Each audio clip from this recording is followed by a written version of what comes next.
It's the 2022 World Cup.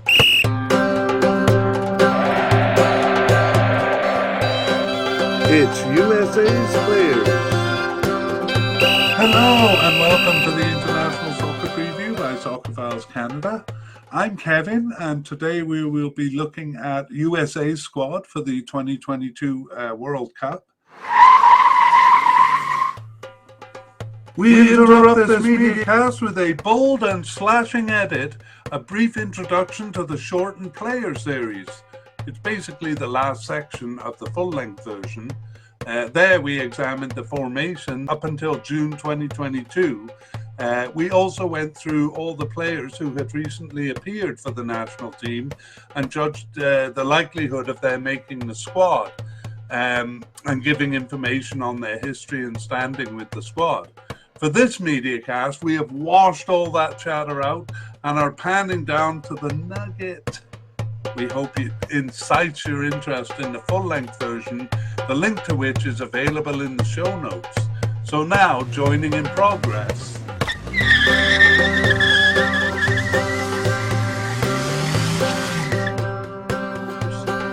All right, and that does bring us to the end of the discussion of the player-by-player. So now we move on to kind of some considerations of the team. And going back to the beginning, we noted in the takeaways from the previous podcast that the USA has an overload of choices, and I'm sure the sheer length of that player-by-player thing makes that clear. And just discussing a couple of the general issues there, one was the status of Gold Cup players. So it was kind of made clear going in, and you can see through the choices that that they were putting forward a B team there. One announcer during the Gold Cup said that he thought only one or two players would be on the A team playing the World Cup qualifying games. But we speculated during the podcast that it would compound the already difficult selection headaches that Berhalter has, and it seems to have done so because a lot of those players, or several of those players, did become considerations for the A team, and you wonder if it kind of creates friction among the players being called to play for their national team and perhaps expecting to start or to make the field, and then finding that there are so many other players under consideration that they maybe don't get what's expected. I haven't heard anything that that's the case, but it kind of makes sense that it is, that the competition is so stiff that it may be disenchanting to some of the players. Surely disenchanted must be the veterans of the squad who it seemed at the beginning, I think in our previous podcast, we saw players like Michael Bradley and Josie Altidore as candidates to make the squad, but they were overlooked. Not overlooked was Tim Ream and John Brooks in the central defence or in the defence. However, they didn't last well on the squad. That seems to have been more of a performance issue. But whatever the reason it was, it seems like the veterans are off the team. We're going to see later that as a consequence, it's a very young team because they don't have kind of veteran players raising the average age. Okay, we'll try to go quickly through this because it's been a very long podcast. Settled positions. So we have a few settled positions on the squad, but honestly, not that many. And I've noticed that they've made a lot of halftime substitutions during their games, suggesting that they're trying, the manager is trying to put as many players onto the field and satisfy as many players as he can, or perhaps check out a few players. The outcome of it all is that there are very, very few settled positions on the team. So when we go through the players at the end, we'll kind of keep an eye on that. But there's been a lot of rotation. And again, I wonder kind of what that does for team spirit. Yeah, that kind of ties into the starting lineup comments that I was going to make. So from my estimate, they only have, I mean, they have more starters than they do players starting in certain positions. So there are a few players who are regularly starting, but they're not necessarily starting in the same position. But we'll go over that at the end. That also brings up the question as who is going to be left out? Who is going to be disappointed? Will it be those Gold Cup players? We've seen that the veterans have basically been cut from the team. But surely a lot of the players who I even presented as likely candidates here, a few of those, there won't be room for them. So again, I wonder if you have disappointed players on the bench or disappointed players for the national team, how it affects the team spirit overall. And finally, we've seen that they have a lot of youngsters playing in Europe, and I'm going to spell that out soon. But is there any room for some of these talented youngsters who are actually playing for pretty big clubs, even in Europe? It just seems like there isn't room for any of those. And I'm talking about many players who didn't even come up in our player-by-player review because they really haven't even been called up to the team yet. We'll talk a bit more about that soon. Let's move on to players. So I just want to make the point that Jurgen Klinsmann, when he was manager of the team, let's say around 2010 to 2015, was calling for players to try to get on teams in Europe and saying that they needed more players playing in Europe. And now they seem to have too many players playing in Europe, and for good teams at that. And some of them are basically being overlooked by the national team just because there are too many players kind of on the menu. So we're kind of going to go through some of those players. And here I'm talking about, I've made a list of players who are playing for pretty good European clubs, but are not making the national team. So I'll start with the ones who were actually in the Gold Cup, and it looked like their Gold Cup play would earn them a spot on the A team, but it didn't. So those two would be Matthew Hopp and Daryl Dike. Matthew Hopp playing for Middlesbrough in England and Mallorca and Schalke before that. I know I'm repeating the player-by-player information a little bit here. And Daryl Dike, who plays for West Brom in England and Barnsley before that. But there are more illustrious teams yet.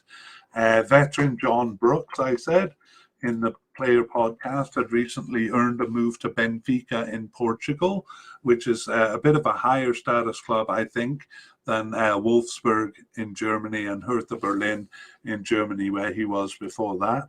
So whether that move kind of earns him consideration for the national squad again remains to be seen in the upcoming games. We have a right defender, Marlon Fossey, whose name didn't come up in the player podcast. He's with Standard Liège in Belgium. We have Brian Kao, who's with Wolfsburg in Germany. All of these are fairly young players. Richard Ledesma with PSV Eindhoven in Netherlands. Ulysses Lanez with Wolfsburg in Germany. Owen Atasowi with Club Brugge in Belgium and with Wolverhampton Wanderers in England before that. Kevin Paredes, also with Wolfsburg. Austin Trusty with Arsenal in England, currently on loan to Birmingham. And Brian Reynolds, who is with Roma in Italy, currently on loan to Westerlo in Belgium. And I have a whole bunch of other names who are kind of with lesser clubs, but still, recognizable clubs in Europe. I think I have about 8 more names here, which I won't go through. I'll just give an example of one, is Sam Vines, who was on the 2021 Gold Cup squad. He's with Royal Antwerp in Belgium. So, not a really big club, But again, I think back to Jurgen Klinsmann's comments, these players may have been trying to do what he recommended they do, playing for European clubs, and yet they can't find their way onto the American team. But as I say, most of them are young, so may come up in the future. All right, we'll move on to a bit of a talk about their stats. So I put together this little chart. This is just my own thing, and basically I looked at their players and made a list. And this first one will tell you why this podcast is so long. And I should have mentioned it at the beginning. The total number of players called up since 2020. So I'm doing this in comparison with other teams as I do these podcasts, so it kind of becomes more and more interesting, really. And the total number for the USA is a staggering 69 players.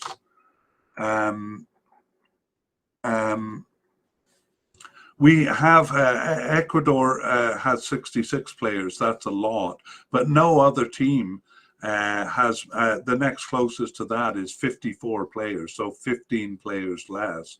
So there are so many players under consideration for the United States right now that it explains the length of this podcast, but also explains the headache that that manager Berhalter has, and he's bound to offend a few of those players by not giving them the time that they expect. The other thing I have here is the total number of players under consideration. So for the United States, no, sorry, I'm going to do. Okay, I'll continue with this. Total number of players under consideration, 37. So those would be candidates that are in the definite, likely, or possible category. So I think it's 28 players that they can bring to the World Cup. So already we're well over that. So, you know, at least 9 of those players are going to be disappointed, you know, and that doesn't include players who were considered unlikely, possible but unlikely, or players who might be brought back in from the cold, or some of those young players I mentioned with European teams. So, as I say, the coach is going to hurt a few feelings there. By comparison, the average for the 10 teams I've done so far is 31.5. So most teams have to cut a few players, but USA will have to cut a lot. And kind of by contrast, the total players in definite or likely categories is 22. And actually this number is a bit above average, but actually in range. And how do we interpret this? Well, for some teams like Senegal and Canada and Qatar, it kind of indicates a very steady squad, that it's kind of the same players stepping onto the field every time, and you know, the substitute players getting some experience. However, for the USA, it seems more to indicate a difficulty in really figuring out who the definite and likely players are. Yeah, and I again, repeating the same point, that it's going to be difficult to actually whittle down the squad to 28 players, especially without hurting some feelings. So USA is in range as far as that goes, but well above range in the other two categories. We'll look at the average age of the team, and for the USA, it's 24.2. So most teams fall somewhere between 25 and 27. The USA is a year and a half younger than the next closest team. And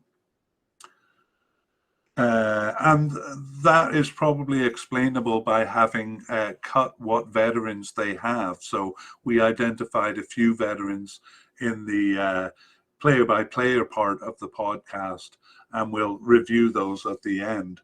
But those players have been cut. So more specifically there, they have only 2 players that are older than 30 years old. So Giassi Zardes and Sean Johnson, who's just a possible keeper. So most teams have several players who are in their 30s, and a lot of teams keep a few older players on the team because they're kind of moral leaders on the team. And so America is kind of lacking that veteran player on the team. By contrast, they have 5 of their possible, likely, or definite players are 19 years old or younger, and 11 of them are 21 years or younger. That's 11 out of 37 players. So that explains the youth of the team. Now, whether this will be a benefit or a liability for them is a topic for discussion, but just putting it out there that it's a younger team than most. Consequently, the average number of caps is quite a bit lower than the average team. The average is 26.4 caps. So their 22.2 caps is one of the lowest of the teams that I've seen so far. So a very youthful team, but again, it remains to be seen whether that has a good effect or a bad. The total number of goals among those 37 players is 107. That falls within range, but again, because they have a lot of candidates, the average there is 2.9 goals per player, and that is on the low side because 3.5 goals per player is the average. So it may be just because a lot of their goals may have been scored by players who are no longer under consideration, or the fact that they don't have a lot of long-term players who haven't amassed a lot of goals. So you can make of the statistic what you will.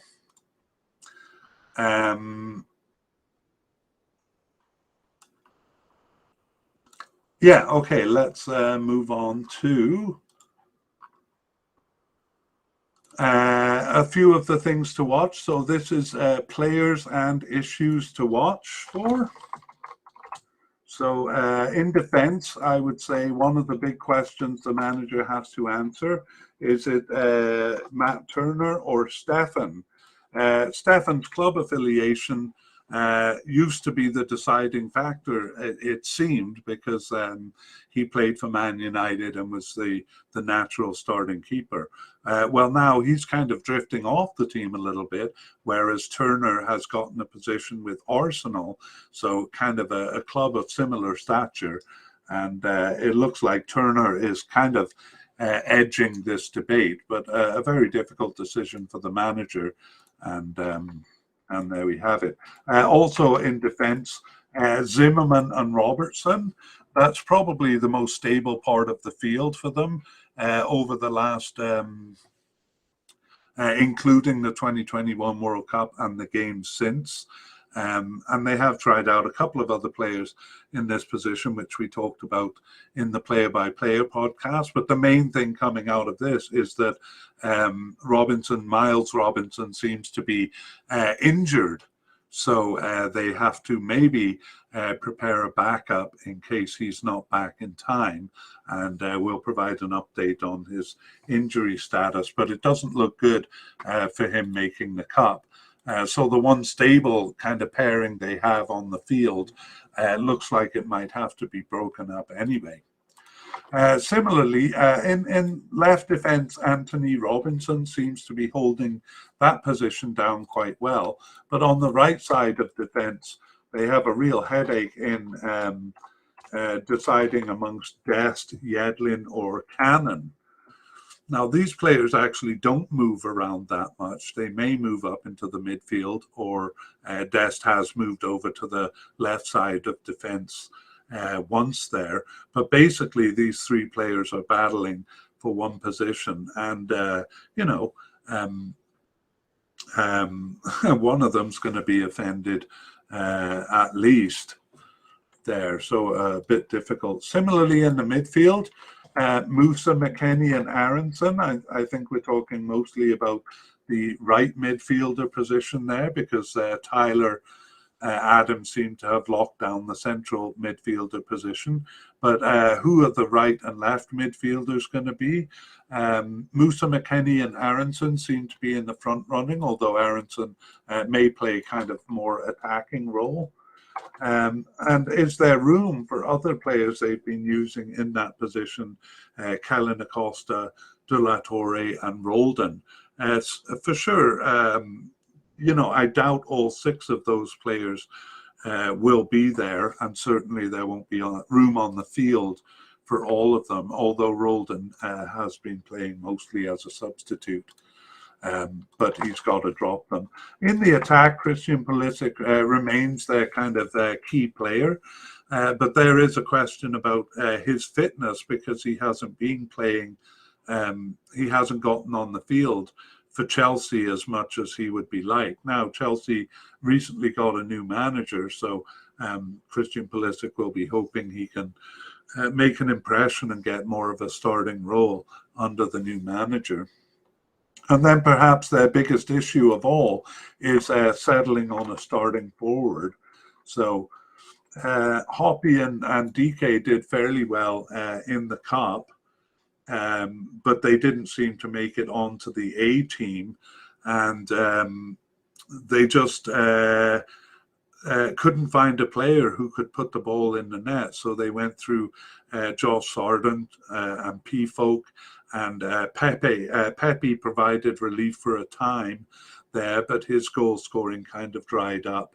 And they are getting goals from the other 2 forwards in that 4-3-3. So the left forward, usually Pulisic, and the right forward, either Weah or Areola. But yeah, they really are struggling to find the player. And I wouldn't be surprised if a lot of these issues are kind of settled in the group stage of the Cup. I mean, you don't really want to go in having to having those decisions on your shoulders, but a lot of times those decisions kind of do emerge from the Cup. But you wonder if they have enough time to really work them out, because it might take more than 3 games in the group stage, so they would need to pass the group stage. Okay, let's take a look at some of the new players for the squad. And again, if you want the details on them, you can check out the full-length podcast, but we'll just mention names here. So in defense, Cameron Carter-Vicker seems to have come in. He's actually been with the team since 2017, but only recently has made inroads into the squad. Tyler Adams, who's a kind of a fixture in the central midfield, is a new player. He's never played in a tournament, and he's just 23 years old, and now is on Leeds United. So things are looking good for him.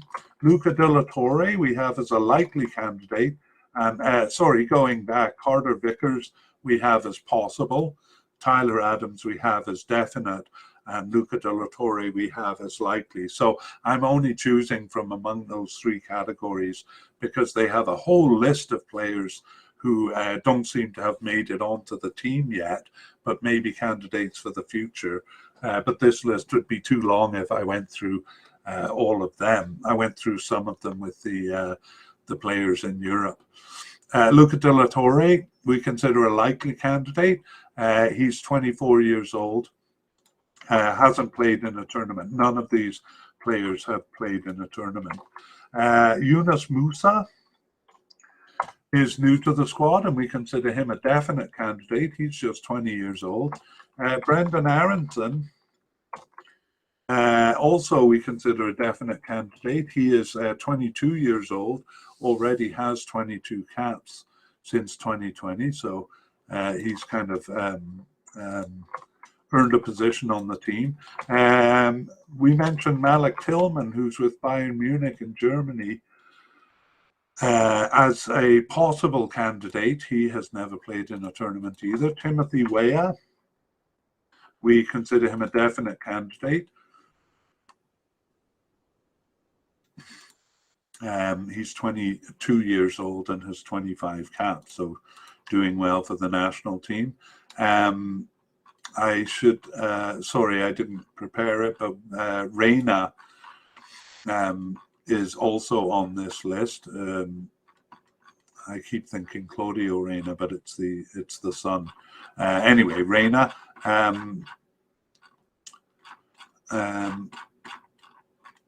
Yikes! I have lost my spot. Okay, we were just about finishing here. Jesus Ferreira, a likely candidate, and Ricardo Pepe, who during qualifying looked like he would be on the squad, but is now drifting off. So we only have him as a possible candidate. So again, that kind of goes away to explaining the general youth of the team, the average age being a lot younger than other teams. And you can see on YouTube, if you're watching that, all of these players are in grey, indicating that they've never participated in a tournament before. As far as injuries go, we have Miles Robinson, who's a rather big concern, probably their biggest injury concern. And we're not sure if he's going to make it back to the Cup in time. We have Giovanni Reina, who's been kind of struggling with injury the whole time. Some thought that he would be a definite starter for the squad.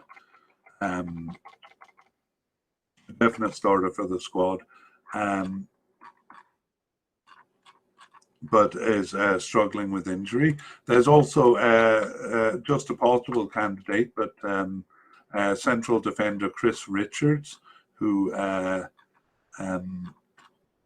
is struggling with injury, and I better move on because I don't think I listed all the players that were there. Anyway, we'll move on to notable absences, and here I'm really talking about veterans who we've mentioned during the podcast.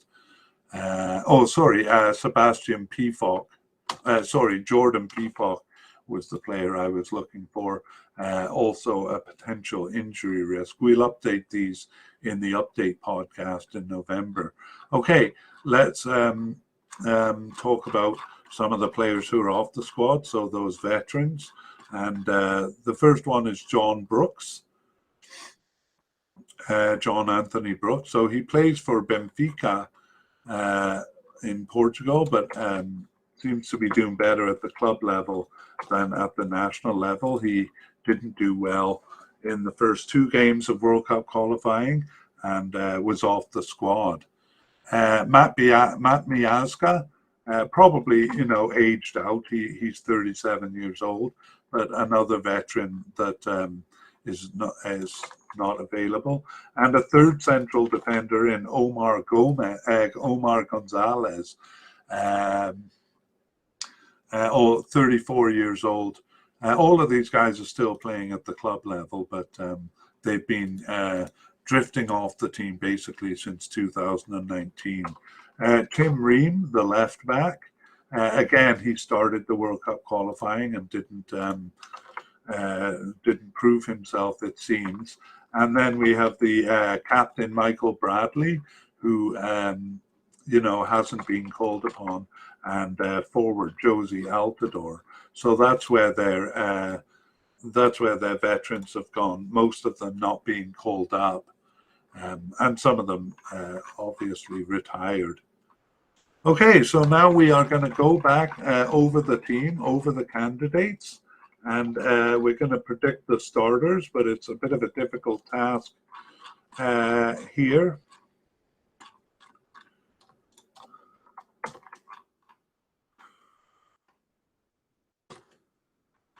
Okay, so of course, manager Berhalter, well, there is a bit of dissatisfaction with him, but it would be too late to change now, so we consider him a definite. In goal, we can't really decide a starter, so we know that Matt Turner and Zach Steffen, Zach Steffen a bit less so, but will probably be on the squad, but we don't know which of them would start. I would give the nod to Matt Turner now. but things may change by the time the cup actually comes around. In central defenders, it was the one position that was fairly clear with the two central defenders. Zimmerman, Walker Zimmerman and Miles Robinson. However, Miles Robinson is now an injury concern. So if he turns out to not be fit for the cup, it'll probably be Aaron Long. But they have a whole bunch of other possibilities that they could choose from. And I would guess at least two of those would be chosen and two of them will be disappointed. Okay, moving on to left back. Another position that's fairly decided is Anthony Robinson, even though he's never played in a tournament. But he's been holding down the position quite well. And George Bello, a possible backup there. I might move him up to likely since there doesn't seem to be any other candidates. But actually, I won't do that because other candidates may come from the other side of the field where they really have a headache in deciding whether Serginho Dest, DeAndre Yedlin, or Reggie Cannon, who seems to be making his way back into the picture, are going to be the starters. So I would imagine it would be Dest or Yedlin. But I do think Reggie Cannon is likely to make the team. So perhaps he or one of the others could be the backup as the left defender. But I can't say with any confidence which of them is going to be the starter. And again, a few candidates there that have an outside chance. Tyler Adam in the center of the midfield is another position that seems to be nailed down by a player who's never played in a tournament, but he's been fairly consistent there in World Cup qualifying. And again, James Sands might be selected, but it could well be a selection of the central midfielders who not only would play backup to Tyler Adams, but would act as the left or right midfielders. But we have Kellen Acosta and Christian Roldan. I don't see either of those as a starter, even though they are likely to make the squad. And it's more the players from other parts of the field that I think are likely to play as the right and left midfielders. So certainly Christian Pulisic will be there, but ironically, despite being one of the few labeled as a left midfielder, he's actually a left forward in their 4-3-3 system. But I imagine he will be a starter. I think Weston McKennie is more likely to be on the field, but where is on the field, I'm not sure.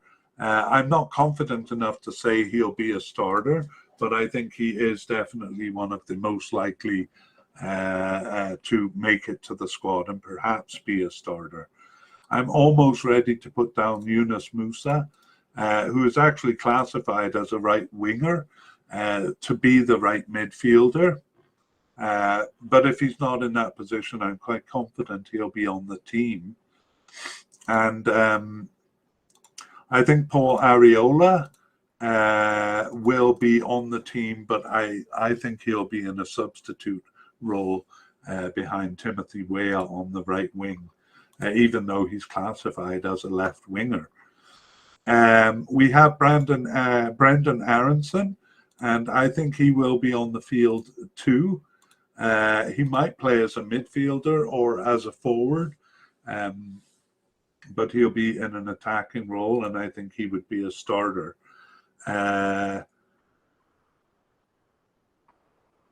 And among the forwards, I think Timothy Weah will be a starter, but it's kind of well known that the centre forward is really up for grabs to whoever shows form, kind of like Ricardo Pepe did during qualifying. They'll kind of clutch on to whoever is able to put the ball in the net. But I can't really identify anyone who I would see as a starter yet. So you can see that in my own difficulty selecting there, why there's just 22 likely or definite candidates, because there are so many candidates who might be available. So a big headache for Coach Berhalter, not only in selecting the players he's going to bring with him, but in selecting who the starters will be. So I'm very interested to see how that'll turn out. And perhaps the games in September will shed some light on that, and the friendlies leading up to the Cup. So we talked a bit about that in our team podcast. Okay, as far as this podcast goes, it's finally time for us to finish. This was a mammoth podcast, so if you've made it all the way through, good for you. I'm surprised that I did too. So that brings us to the end of this podcast. Keep in mind that we will be doing an update in November as new information comes out. So that'll be an update on the teams and players. We can go over some of these players and determine which ones are kind of definitely off the team, which ones who've been selected for the preliminary squad and for the final squad. And keep an eye out for us at Soccerphiles Canada. That's Soccerphiles with a PH in the middle and an S at the end. And you can check our website. I should show that in the picture here. It's soccerphiles.captivate.fm. But don't worry, podcast listeners, all that information is in the show notes, as well as links to other podcasts that we've done on these teams and players. And so I hope you check that out. All right, we will see you in our next podcast, our next player podcast. All the best. Bye-bye.